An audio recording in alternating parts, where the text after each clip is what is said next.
Hello everyone, and today I would like to talk about my updated warrior build.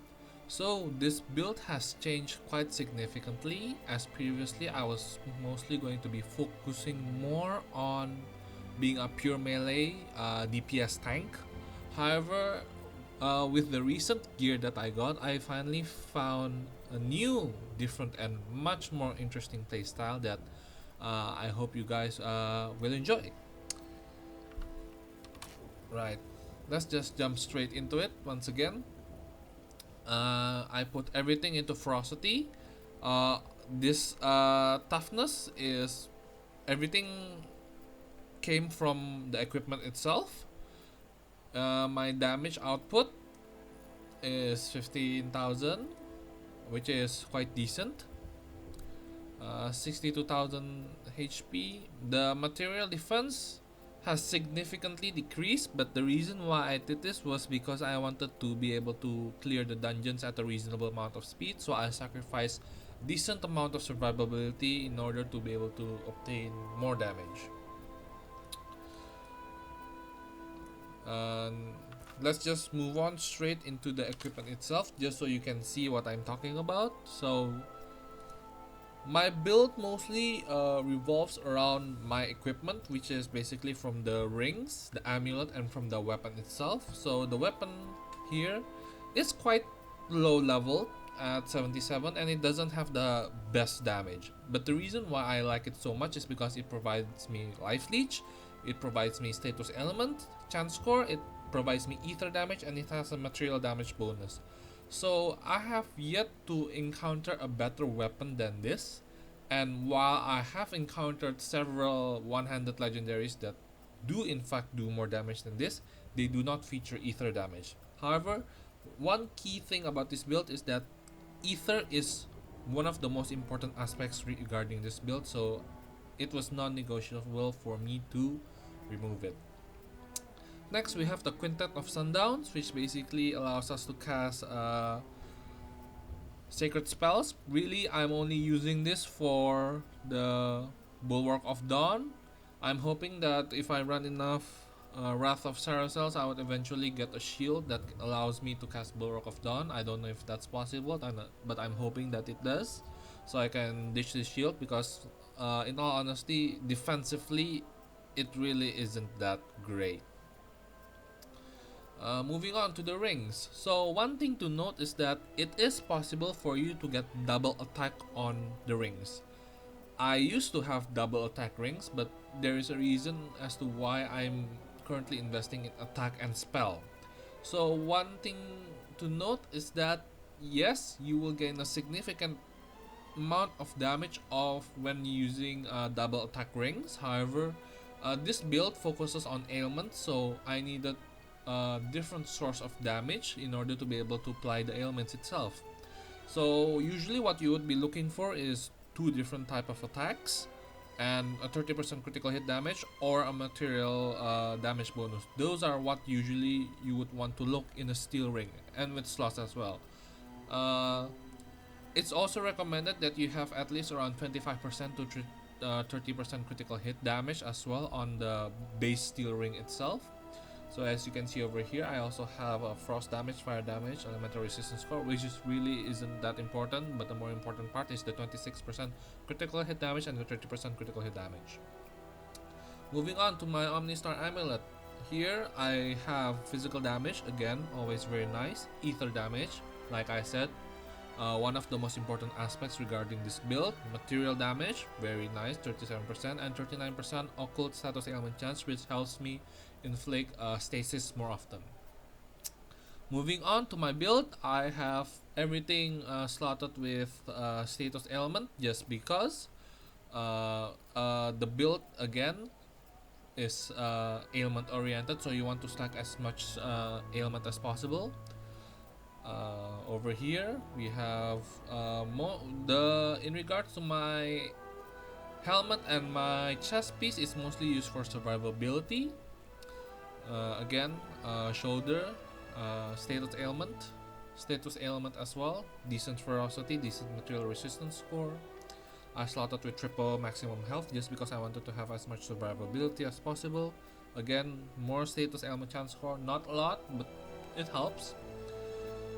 Over here, status element chance again, not a lot, but the toughness, the material damage, the critical hit chance score helps significantly. The steel belt, physical damage, rend damage, sacred damage, elemental, critical hit, material status, everything works very well.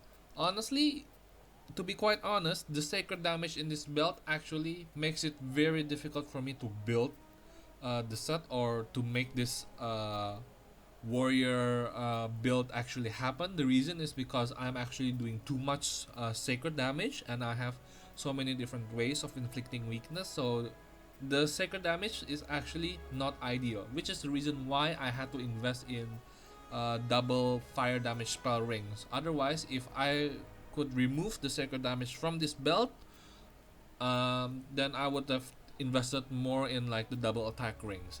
Just to note, but if I know it might sound confusing at first, but as we dive deeper into the build, you will start to understand what I mean. Over here, this is purely for defensive. It gives me a lot of resistances, toughness, transfer time reduction between the power and rage as well, also very nice. And also again, decent amount of resistance and very high status element chance score. Okay, let's move on to the actual skills itself. The reason why we're moving on to the skill is just to give you a rough idea on how the build will actually work. So here we have Wings of Ishmir. As you can see in the listed values, I have a freeze chance and stasis chance, Sovereign Shout just for buffs, Bleeding Edge, stasis chance, bleed chance, Bulwark of Dawn, burn chance, status chance, Juggernaut just for defensive, and also Flight of Gavanier, freeze chance, stasis chance. Now, even though I said this is an ailment build, it doesn't seem like we have a lot of ailments, right? So let's just jump right into our nodes first before we move on to the details in regards to the skills itself. We are purely oriented with critical, so that's one of the most important aspects that you have to remember. So we are taking the soldier wildcard, 60% critical hit chance score. We are taking the merciless lethality for even more critical damage. Here we branch out just a bit just so we can get more reduction and also more mill power, always nice. Over here we are branching a bit to get the Sacred Earth, which is our main source of weakness stacks. What's also nice about this is this also gives us critical damage, so that's always a nice bonus as well. Then moving on to this section, we have more reduction, more maximum health, always nice. Over here, a bit of critical hit. And into the Warmonger section. The Warmonger section has two very important nodes. The first one is Bestial Frenzy, which basically increases the amount of damage that you do, 5% per enemy if you augment it. And also the Manic Slaughter, which basically increases your damage the more unspent rage points you have.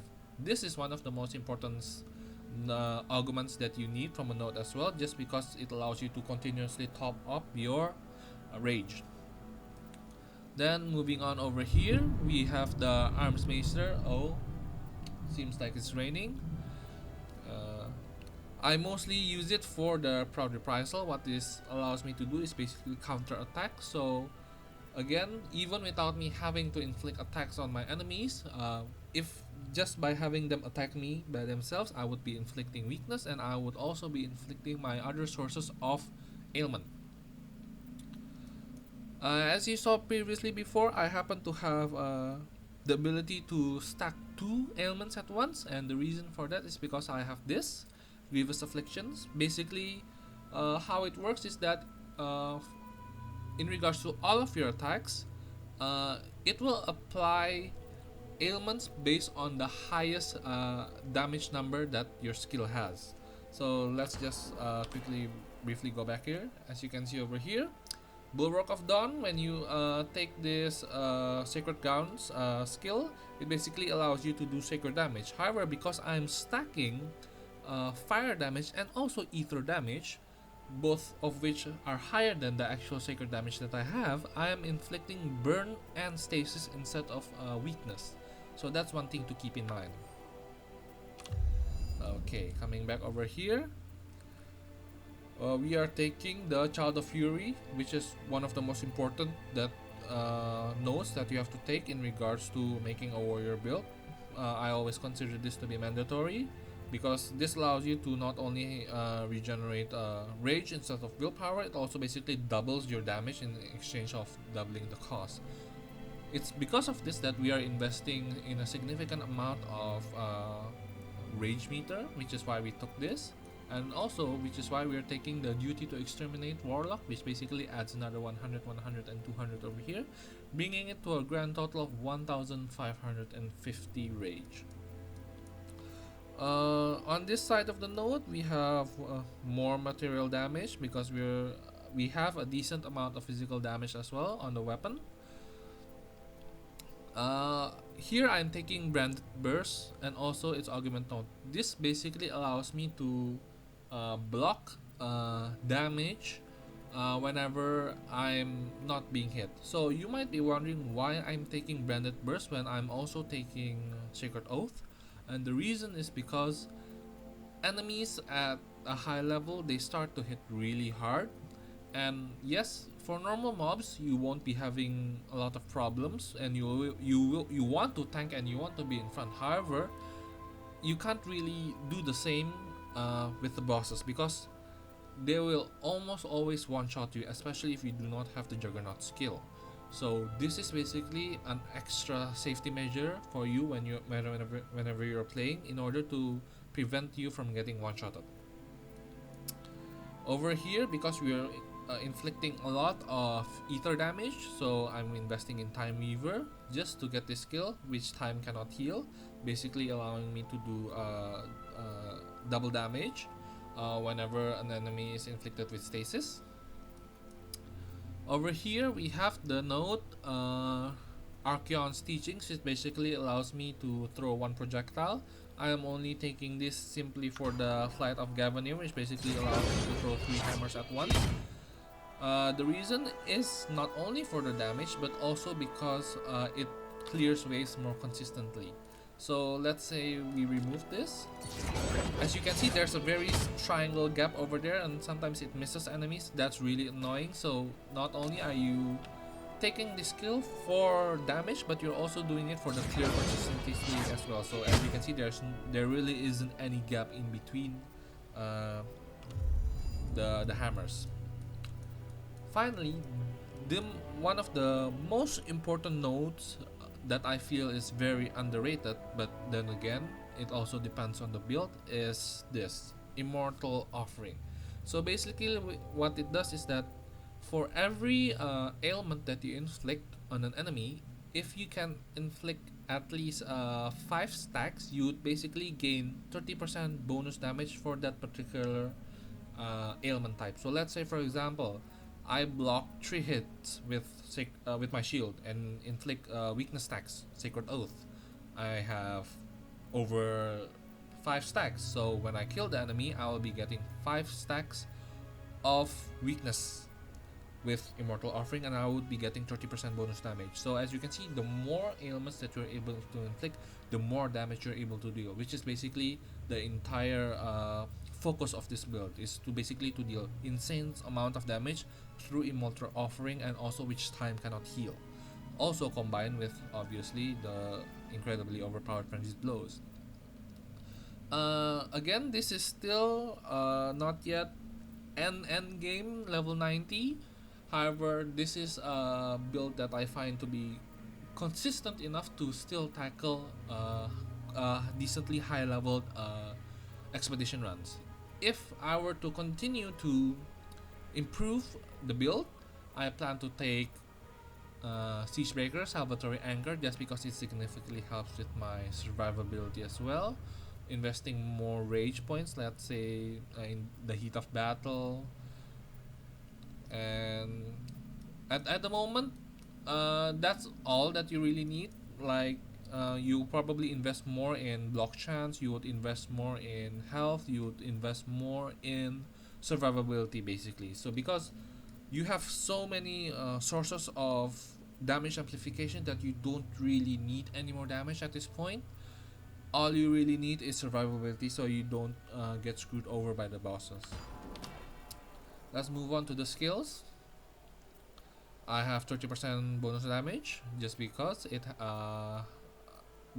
this skill, basically the Thor hammer, is purely for damage oriented. 40% chance to inflict ailments on enemies, launch 2 hammers instead of 1, critical chance based on block chance. Allies along the hammer recoil trajectory receive a large boost to a random damage type, and also bonus weapon damage 30%. So this is actually one of the best skills if you want to run an ailment build. The reason why is because the damage type isn't actually random.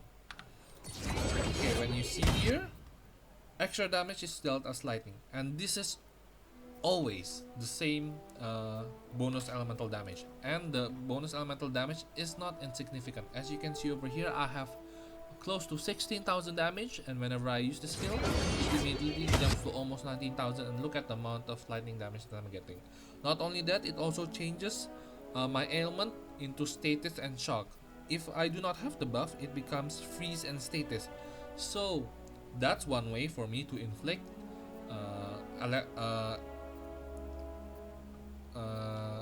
excuse me, that's one of the ways for me to inflict lightning ailments.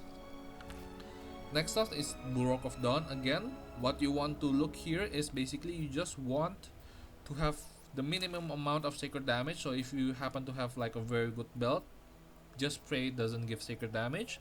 What you want to do is you want to have at least 2 modifiers, damage modifiers to spells, whichever you prefer. I prefer, because I like my main damage is ether, I have ether damage to be the most significant in regards to the damage value. So regardless of whatever bonuses that I get, ether will always affect the opponents. The secondary is the fire damage, so that's one thing to take note of. Again, like this skill, as you can see from the damage over here, is incredibly abysmal. So you're only using this purely for the supportive aspect and also for the ailment aspect itself. So I have increased duration, increased health regeneration per tick, area of effect deals damage just for the ailments, increased healing rate, reduces cooldown, increased duration, and also the AoE following you around. So by having this combination, you basically always have this skill with 100% uptime. You might be wondering why I'm not taking this skill. The reason is simply because the ailment it increases it's not worth the points. As you can see, I have 32% and 34% respectively. I need more power. When I'm using it, it's only 33% and 35%, so it's only a 1% increase. It's absolutely minimal. It's absolutely not worth investing your points in. You're much better investing in all these other points. Flight of Gavanier grants a buff for each enemy hit on landing. Increased ailment chance. Again, we want to inflict ailment as often as possible, even without investing any points in wisdom. As you can see over here, my freeze chance is 38%, my status chance is 39%, so it's going to proc very often. Skill loses its cooldown and costs stamina point, just so I could continuously spam it. Increase damage by yourself, again, more buffs, always nice. And also create a damage dealing shockwave upon landing. So whenever I do this, you can see there's a quite large AoE. However, don't be fooled that the shockwave itself is not a separate instance of damage. The reason why I'm using it is because it covers a huge area. So what this basically allows me to do is just to spread as much ailment in as big AoE as possible. Over here we have Sovereign Shout, purely for buffing skill, 15% resistance score. Honestly, not that significant. However, defense is defense. Added block chance, this is additive. So as you can see over here, I have 38% block chance, and when I use the skill, it becomes 53%. Increased duration of the buff granted by the skill, reduces stamina, restores stamina points when the skill is cast. This basically restores 2 stamina points every time you cast it, allowing you to spam your Wings of Ishmir all the time or dodge. increased rage generation because you want to top up your rage as often as possible. If you don't feel this is necessary, you can get global life leech. You can get Dawnbreaker if you're not running an ailment build, or if you don't want to use a shield, you can get stun. So all of these are very nice. Critical hit chance score bonus, again critical build, very important, and increase the effectiveness of all buffs granted by this skill. So this is purely for buffing. Bleeding Edge, the most overused melee skill, but the reason why it's used so often is because it's simply so effective and so strong. Ailment chance score increase, weapon damage, increased damage, increased critical damage. The axe now follows you as you move, and increased damage per ailment stack. So this is what makes Bleeding Edge so incredibly powerful. However, I wanted to push my ailment build even further, and this became one of the key skills that I use. And over here we have Juggernaut. Grant rage when receiving damage because we want more rage. Increase portion of your weapon damage on attacking enemies. So again, in order to be able to inflict a lot of ailments on enemies. Increased damage absorption, reduces movement speed, perfectly fine. We have dodges and Mace of Ishmael for movement. Increased chance to stun, just for survivability purposes. Reduces cooldown, just so you can spam it more often. Increased shield absorption, and also increasing absorption based on your block chance as well. Obviously, it's not ideal because the weapon has abysmally low block chance, and we haven't really invested in most of the block chance nodes. However, as you level up, or if you're willing to drop a few offensive nodes in exchange for more block chance, the skill also becomes more significant, and you also increase your survivability even further.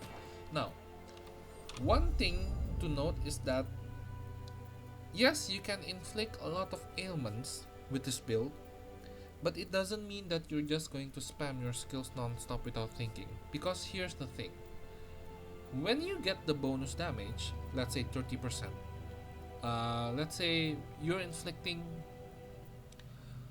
Praetorian Sacred Oath weakness. Now, because you're inflicting 5%, you're gaining 30% bonus damage because you inflicted weakness. Do note that when you get the 30% damage, it's not actually increasing your overall damage by 30%. You're actually getting 30% bonus damage based on your total damage and depending on the ailment type that you inflict. So if I'm getting 30% bonus damage from inflicting weakness, I'm getting bonus 30% sacred damage. When I inflict, let's say, burn damage, when I get the stacks, I'm getting 30% bonus fire damage. So this is the reason why it's important. As you can see over here, what happens is that, let's say our weapon damage is 4,000, we get 30% of that, that's like 1,300 damage. When you get 1,300 damage, this basically means that your Aether damage becomes secondary, your Frost damage becomes third, your Rend damage becomes fourth. That means Aether damage is no longer the primary number. And if you're not inflicting Aether damage, and let's say you get weakness and fire, for example, both values are at 1,300, that means you won't be able to inflict Aether damage at all, and you won't be able to inflict stasis.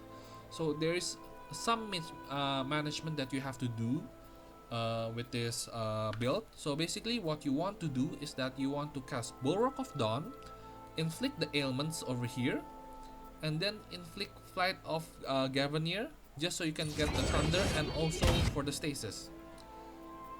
This allows you to basically maintain up to 5 ailments consistently, as long as you're able to maintain it. Because again, if you're not killing enemies, you won't be getting the ailments, and it will eventually run out. It doesn't last forever. The time is enough for you to move in between enemy spawns. However, it's not enough to last you so long that you can basically clear the entire thing perma 24/7 with it. So if you can manage your ailments correctly, if you can control it correctly, assuming you don't get screwed over by RNG, you would be able to inflict up to 5 ailments. If you're just not really bothering to think about it, you would probably be able to maintain 4. But if you're incredibly sloppy, not only you would not be able to inflict the stasis ailment, you would probably be able to only inflict up to 3 ailments as well. So this build has the potential to give a significant amount of damage, but you can't just spam it without thinking. Okay, let's just move on directly into an expedition. Contract. Level 139. I'll just roll some area modifiers just to show you. Ailment damage resistance. Status chance on hits, perfectly fine. Enemy has 40 resistance. Champion enemies. 52% maximum health, just to demonstrate the amount of damage that you can actually deal with this build. Again, like, you have to also pay attention. Just because I'm not investing in defensive nodes, I have to play a bit more carefully. However, if you feel that your damage is quite sufficient, you are more than welcome to completely drop some offensive skills in order to get more defensive capabilities.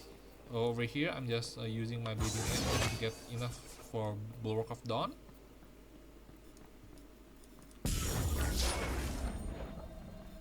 Dropping it first, inflicting burn, getting damage.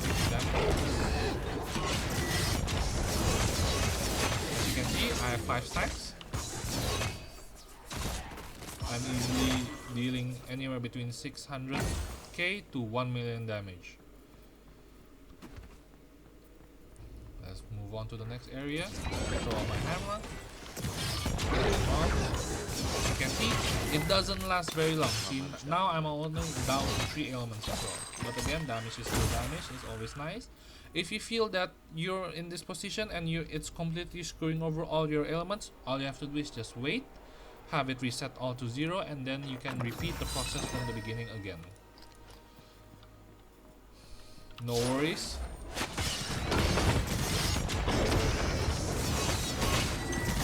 As you can see over here, again, very easy.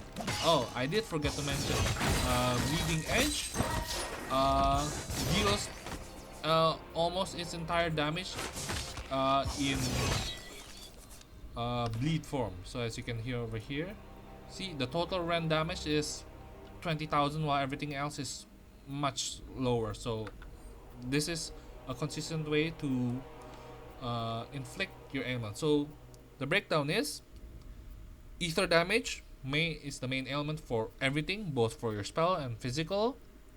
You get weakness from your shield, you get bleed from Bleeding Edge, you get fire from the Bulwark of Dawn, and you get electricity from Flight of Gavanir.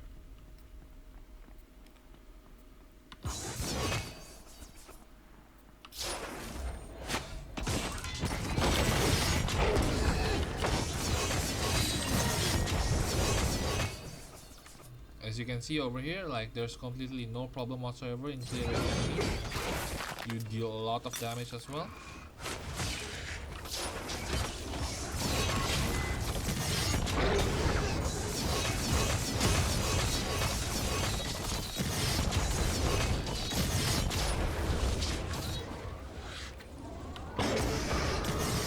Jump over those orcs, you have to play a bit more careful.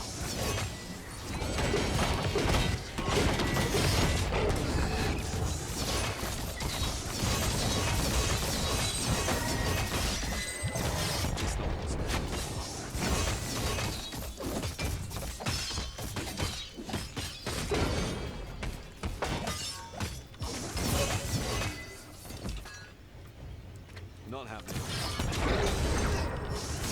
you can see, because I was fighting the boss, I wasn't really busy fighting the mobs. I lost my ailment. That's perfectly okay. You can still just take your time, just wait for the buffs to disappear, and then you can repeat applying the you can also use it to recover your rage in the meantime while you have it, or you can not be me and actually invest in a rage potion. We have a boss over here. Be sure to always use Juggernaut, because at this stage you are still very squishy because you're not investing in a lot of defensive skills. Because as you can see over here, because I was dealing too much damage, now I can no longer inflict fire damage on my Bulwark of Dawn. Again, there's some mismanagement, but really damage is damage. Like, as long as you can at least have 4 and you have ether damage, it doesn't really matter if you can't maintain 5.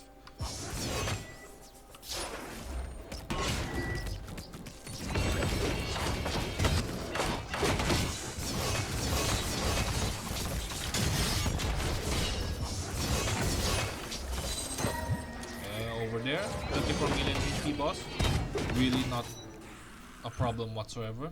That's an rage potion, but I won't be picking it up at the moment.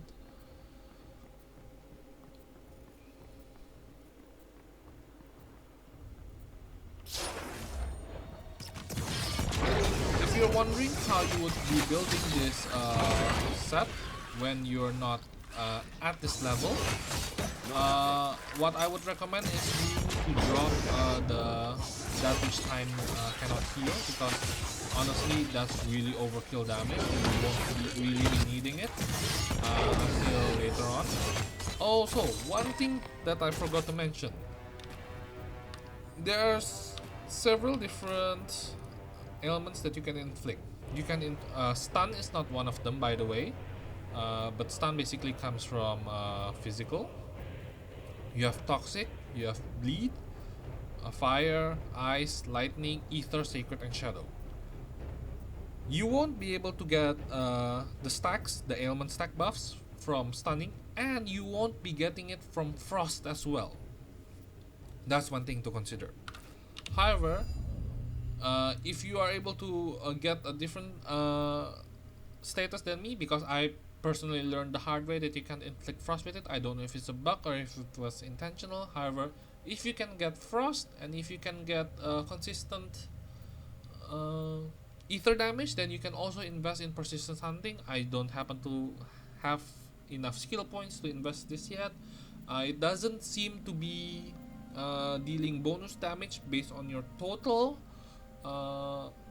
final damage. However, 25% damage for one node investment, because you're going to be investing over on this side anyway. So if you can just spare one and you happen to have good, then you can also get this as well. Even though frost doesn't work, again, because you'll be doing a lot of ailment damage, you'll also be doing status, doing frost, then you can basically lock the enemies in place, allowing you to play safer, is to be more accurate.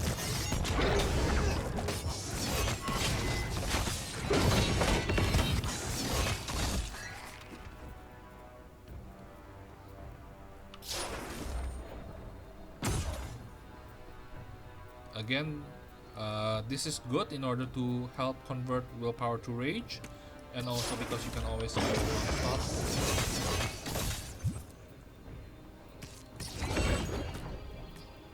Again, like, I'm not really bothered if I only have 4.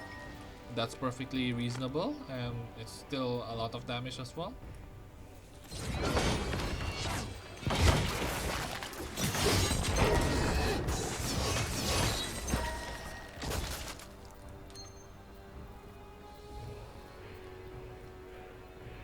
So yeah, I find this build really fun. For me, like, I always wanted to create a paladin build in Wolcen. However, when I found out that spells don't scale as hard as I thought, I wasn't able to deal as much damage with Bulwark. I was quite discouraged and I wanted to consider moving on to Pyramid. But just because I happened to get this weapon quite early on in level 77 dungeon, everything completely changed afterwards, and I've been having so much fun. I'm really happy that I'm able to create a paladin-ish build, and honestly, I don't see myself ever going back. One nice thing about this build is that, again, you're incredibly powerful when you have a lot of ailments. So what this means is that this build has been doing pretty well solo. but it's absolutely incredible when you play with multiplayer, especially if you have an ally to team up with you that can inflict all the ailments that you can. So you can personally have up to 7 different ailments. So that's basically plus 210% of your final damage. So that you're basically dealing 3 times damage than you would do normally. That's absolutely insane.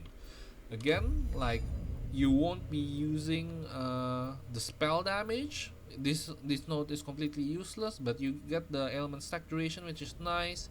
You get the cost reduction, and just uh, for the amount of nodes that you invest and the actual amount of damage that you get is absolutely incredible, absolutely insane. I understand that this isn't the easiest build to do, but if you happen to have the tools, if you happen to have the equipment, I really recommend you to try this build because it's a lot of fun.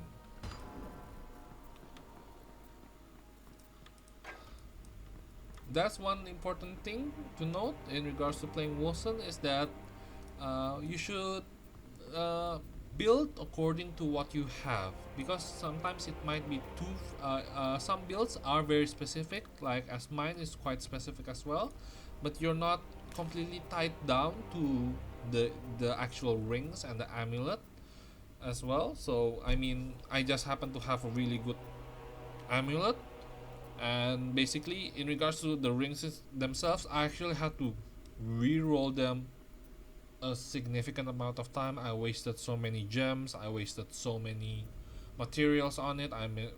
Basically, like, it was incredibly difficult task for me to get the rings, just because I happened to get sacred damage on the build. If you don't have sacred damage on the build becomes significantly easier. Again,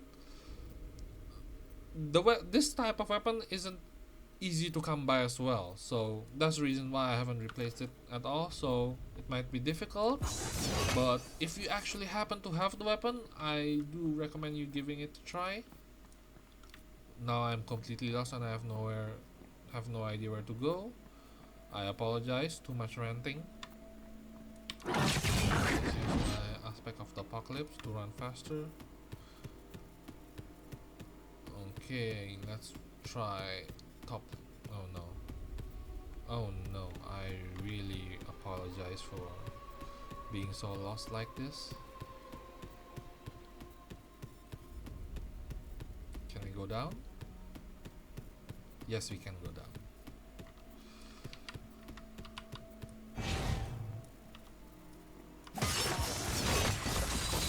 That's not happening.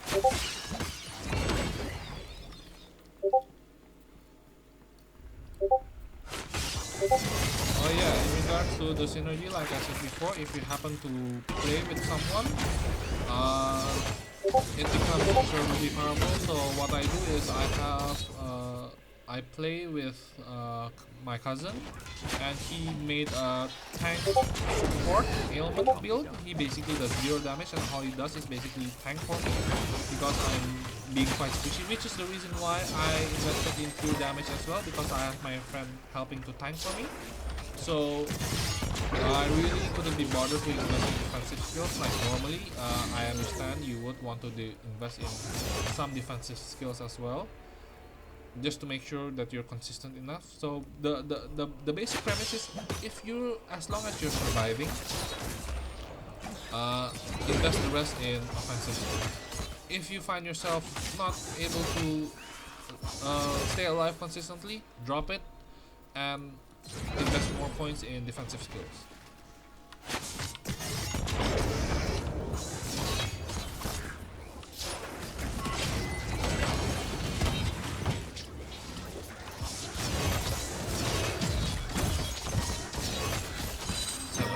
HP boss, no problem whatsoever with this build. And I didn't even have full 4 stacks.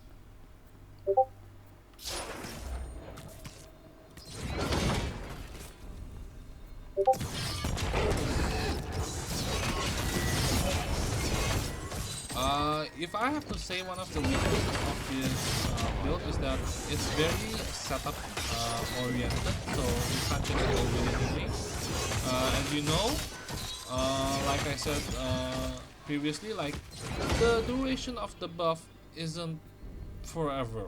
It will run out. So if you take too long in killing a boss, you will lose all of your damage basically, making it completely useless.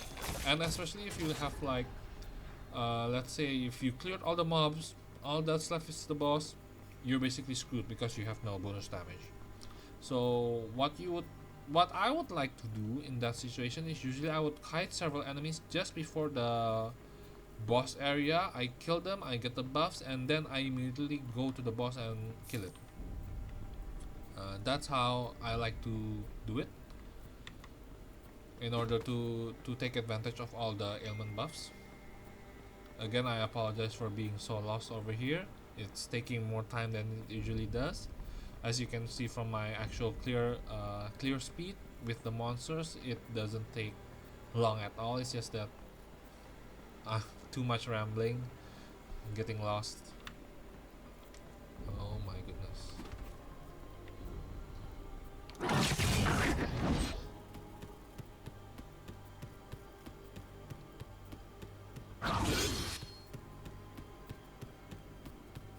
They all seem to be dead ends.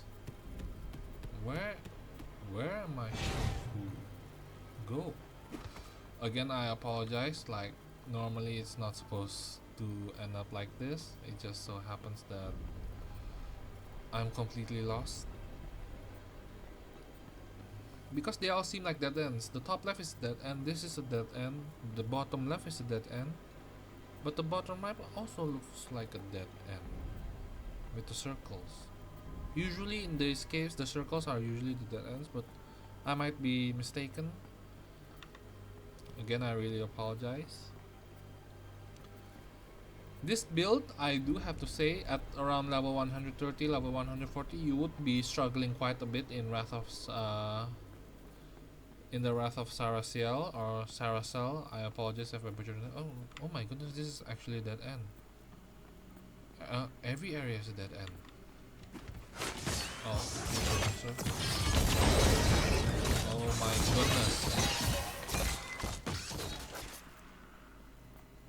Oh my goodness, there's actually a path over here. Oh, I'm so sorry for you to spend the entire video just basically watching me walk around. Again, I really didn't want to do this recording separately, just because I wanted to show you, like, without any setup, like how it would go in a real run. Because there are some runs that you happen to be good, there are some runs that you just happen to have a bad time.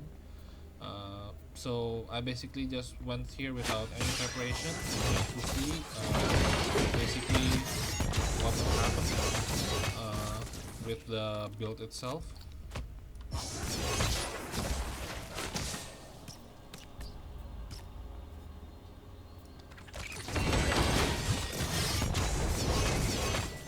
Again, 3 is still perfectly fine as long as you maintain the ether damage.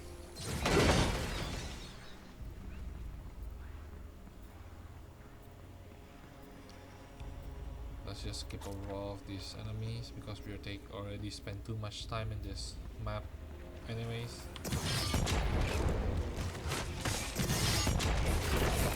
As you can see from the AoE, it's quite huge. Look at the freeze, look at the status. Here we are approaching the boss, so this is what I would like to do. Cast this, cast this. Now you have decent amount of stacks. Immediately run to the boss. Don't waste time. 28 million HP.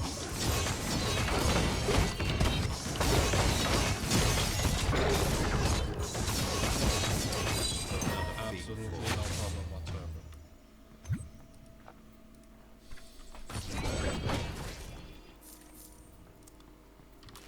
As you can see, the damage over here increases significantly.